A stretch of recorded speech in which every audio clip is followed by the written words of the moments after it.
Because of Winn-Dixie, Chapter 13.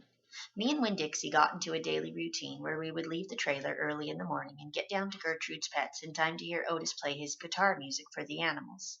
Sometimes Sweetie Pie snuck in for the concert, too. She sat on the floor and wrapped her arms around Winn-Dixie and rocked him back and forth like he was a big old teddy bear. And then when the music was over, she would walk around trying to pick out which pet she wanted, but she always gave up and went home, because the only thing she really wanted was a dog like Winn-Dixie. After she was gone, I would sweep and clean up and even arrange some of Otis's shelves because he did not have an eye for arranging things, and I did.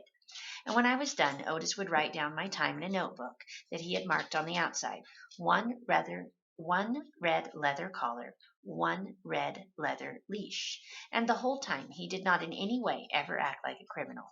After working at Gertrude's Pets, me and Winn-Dixie would go over to the Herman W. Block Memorial Library and talk to Miss Franny Block and listen to her tell us a story.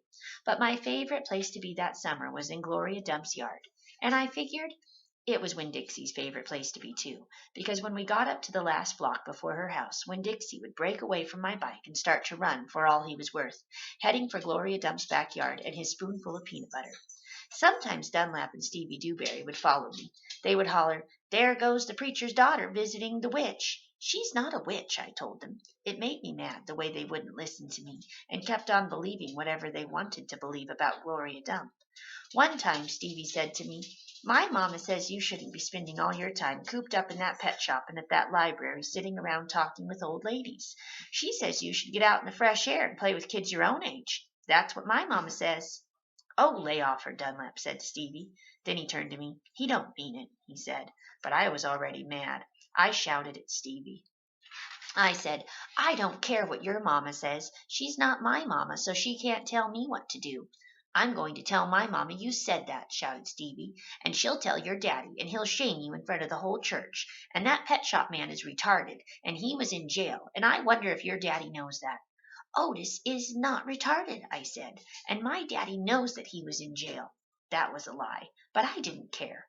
"And you go on ahead and tell on me if you want, you big bald-headed baby." I swear it about wore me out yelling at Dunlap and Stevie Dewberry every day. By the time I got to Gloria Dump's yard, I felt like a soldier who had been fighting a hard battle. Gloria would make me a peanut butter sandwich straight off, and then she would pour me a cup of coffee with half coffee and half milk, and that would refresh me. "Why don't you play with them boys?" Gloria asked me. "Because they're ignorant," I told her. "They still think you're a witch. It doesn't matter how many times I tell them you're not." "I think they are just trying to make friends with you in a roundabout way," Gloria said. "I don't want to be their friend," I said. "It might be fun having them two boys for friends." "I'd rather talk to you," I said. "They're stupid and mean, and they're boys." Gloria would shake her head and sigh, and then she would ask me what was going on in the world, and did I have any stories to tell her. And I always did.